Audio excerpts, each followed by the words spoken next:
Hey, welcome to part three.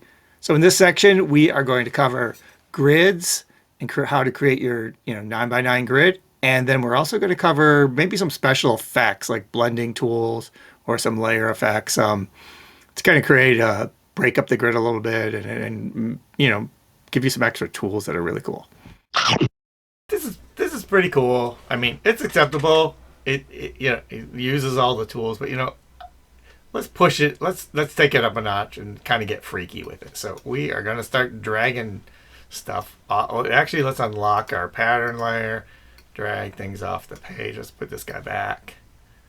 We're going to just drag off a few random things to create some space on here. Now we are just playing. Yeah, let's drag this geometric one off, this geometric one off. That's kind of cool. Okay. So I'm going to just throw out some random tools. There's going to be some layer blending effects. There's going to be we'll do a little bit with the pen tool. I don't have a plan. It's just trial and error at this point. See what we come up with. I'm going to start with the bullseye here. I'm going to just drag that across these two squares and like draw it out across two squares. Okay, so that's interesting, kind of cool. Starts creating hierarchies and different sizes. It's just a little overbearing, but what we're going to do, we're going to go under Windows again and go to this thing called transparency. Transparency, I use this all the time. It also exists in Photoshop, so you might be familiar with it in Photoshop. It works a little bit different in each one. One of my favorite features in it is the multiply feature. Now look at that, that's starting to get kind of cool. Could even like slide this guy over. Let's see what happens. Oh yeah, that's actually really cool. Put the cloud up here, maybe up here, or maybe here. Let's put the cloud here, and we're gonna do the transparency effect on that.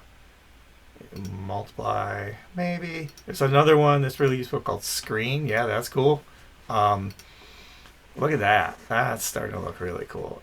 Maybe we'll do this kind of thing with the eyeball over here, having it go across two different panels. So we're going to take the eyeball, we're going to just stretch it across two panels, make it a lot bigger.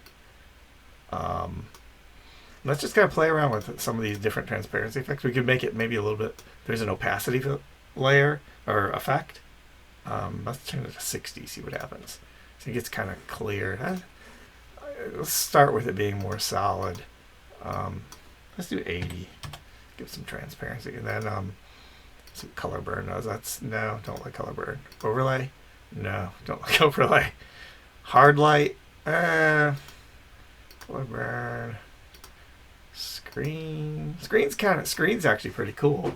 I'm liking this, and maybe we'll take this starburst, and instead of it going actually. That doesn't really work, does it? Maybe this starburst. Have that go across two of these. No, that doesn't really work either. Let's grab the pen tool. Let's just throw the pen tool in here and see what happens. So the pen tool, everyone's afraid of the pen tool, but it is, if you have a tablet to work with, pen tool is actually pretty easy. You can actually use the brush tool and things. By hand with the mouse, it's a little trickier. It takes some practice to get used to. You can kind of see in that little animation there, it uses these things called Bezier curves, which are basically little vectored points that you stretch and that creates curves in between them. Let's just do a little like piece of fire. Fire's not too hard. It's harder than it looks, and we're just gonna actually, let's start over. It's easy, so I can go really slow. So you can see I have the pen tool here, and what I'm gonna do when you click with the pen tool, you can draw geometric shapes. That's cool, and I think there's a way to even make all these straight edges rounded. I'm gonna start with the point of the fire and work my way down, kind of create some curves.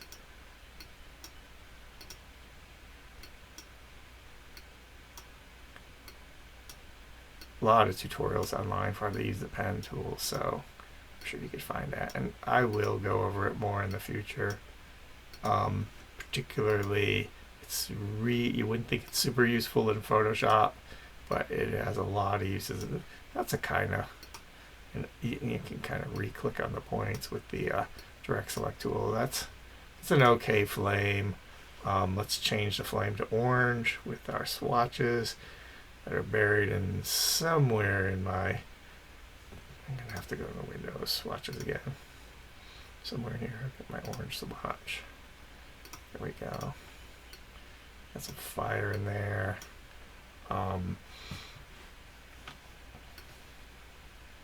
Maybe a star up there. And actually, maybe if we make the star big and overlap it and have all of these things kind of like have one of those transparency effects on it. See what happens. Lighten, nah.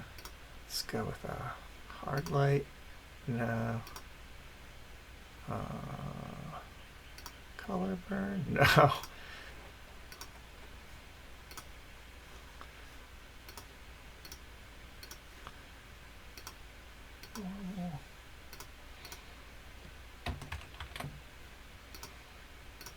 Actually, that's kind of cool.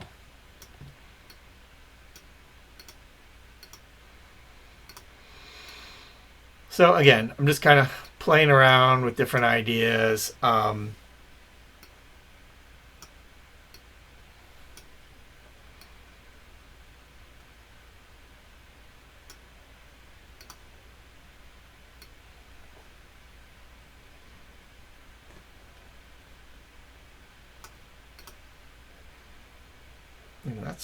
That looks pretty neat there.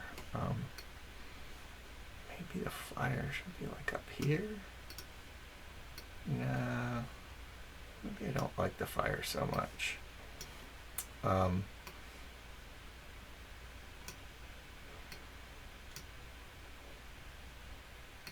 it actually does need to be fire in there. Or it could be a lot of little stars. And and this big star. Yeah, let's play around with different size stars.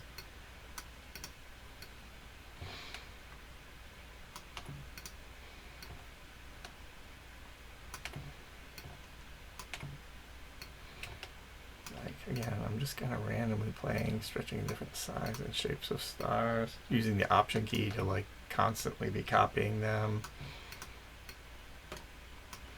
Maybe change a couple of the colors up in there. You can just double click on the color and make it a little bit lighter.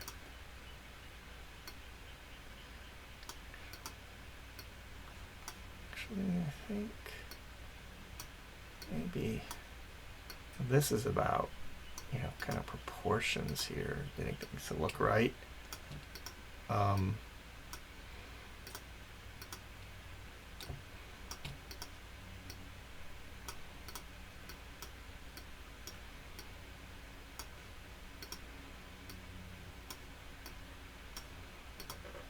And maybe do a few little circles in there.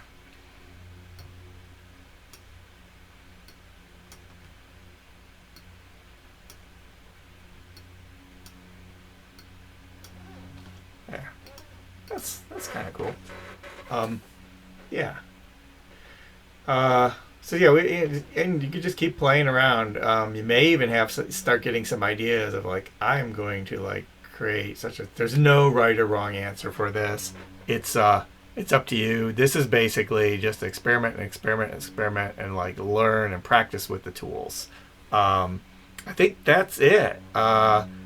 We will be basically expanding on these really basic tools next week, but for now that's it. This should really help you guys out. Like I said, I like this here, what's going on. I like this individual shape. As overall design, it's not great. It's sections of it are cool. Maybe I might use those for inspiration. Like I like this, I like this, I like this, but as a unified piece right now, not so great. I expect better of you guys. Maybe in terms of your idea, you might not nail it with all the tools, but practice.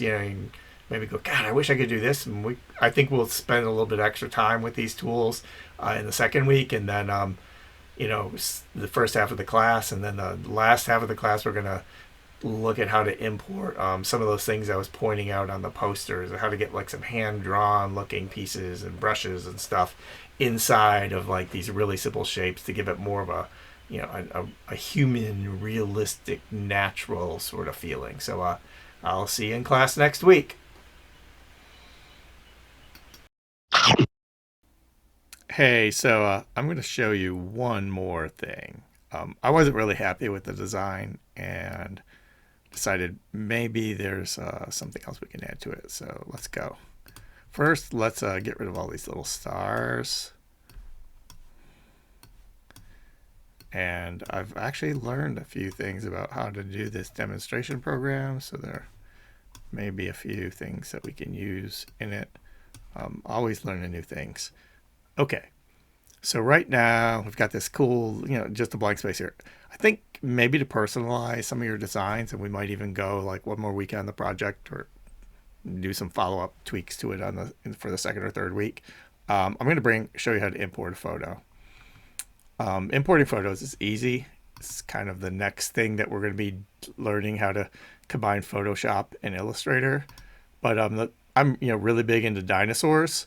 So I'm going to find a picture of a dinosaur to put in there. So first click on File and go to Place.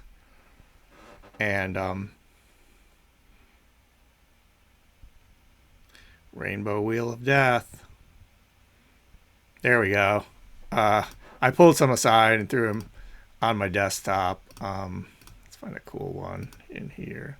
That T-Rex is pretty cool. Click Place. There. So you can do it that way. I'm going to delete that. Or if you go to your folders on another screen, but I have a dinosaur folder with a bunch of graphics in it, and if I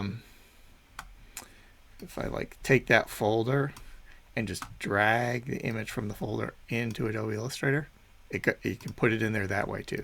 So now I've got a cool image in here. It's basically just like a square that's been colored in. I'm going to hold the shift key and kind of scale that up. I want this T-Rex to fit in one of those squares. That looks about the right size. We'll be able to move it around once it's in the square. I'm going to sort of line it up where that pink square is supposed to be.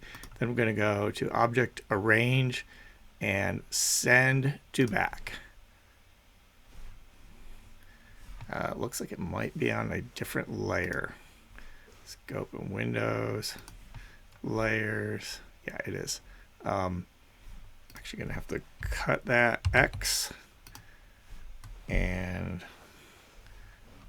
Object, paste behind. That's Command B. So now this guy is behind this pink square. This pink square is going to be a mask. And when I combine these two things, only the T-Rex is going to show through. But I think I'm going to want to use this pink square as like a color on top of it to kind of like give it that really wild graphic effect. So I'm going to pull a backup one to the side by holding the Option key. Okay. So how to create a mask.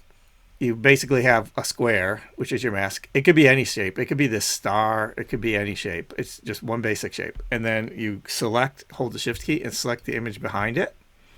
And then under Object, go all the way down to Clipping Mask and click Make. And there we go. We got T-Rex in there. Looks pretty cool. I'm going to throw that pink square on top of it. Again, roughly lining things up. That's pretty cool. There's more mechanical ways that you can get into it to like really, really super make it pixel perfect.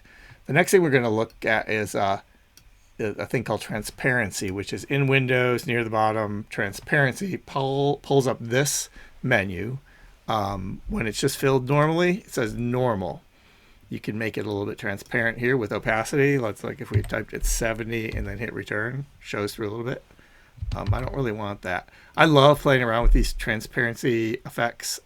They basically work on concepts of color and dodging and burning. So if you're familiar with photography, it works. It's a little more like realistic photography in Photoshop than it is in Illustrator. Multiply is one I use a lot. That's looking a little too dark. Oh, that's a cool one. Overlay is a great one. It's also a trick that you use with really, really subtle colors in Photoshop. So yeah, that's actually pretty cool. And since there's one photo in here, I might bring in another one just to kind of go through it again with you guys. I'm going to take, let me get another square. Let's draw another square over here, maybe like with orange. I'm also a huge fan of Halloween. We'll use the eyedropper to grab the orange from there. And then I'm going to, again, actually I'm going to go to the desktop, open my Halloween folder. It's on my other screen. I'll drag it on here so you can, I got a cat, some cute Halloween stuff, creepy cat skull. Let's try the cute Halloween thing first. Let's drag that in there, see how that looks. Actually, that's kind of cool. Totally different style. Gonna kind of get that back there, make sure it's on the wrong layer. I'm gonna move it to the correct layer X. Select that square. Command B to send it behind there. So now we have cat, orange square, and then we hold the shift key, select both of the objects. You can drag over it too. I like the shift key. And then go to object all the way to the bottom, clipping mask. It's also command 7. Make. There we have a cool little cat. I'm going to draw an orange square over the top of the cat and use another effect. So he's got normal right now. What's hard light? Ooh, hard light is cool. Now that actually is cool. I'm liking the way that's going. And you can do that with a lot of different photos. So yeah, I think we'll, maybe see where people are on things this week. I'm going to hopefully bring in a Bluetooth transmission receiver pod, from the future. So we can all look at our stuff from our laptops on the screen. So bring your work in, no matter where it is. You may be pulling your hair out and you have like just 2 little drawings on the screen. That's fine. We'll go through things. We'll go through a couple more demos and get it to work out for everyone. So I'll see you in class Monday.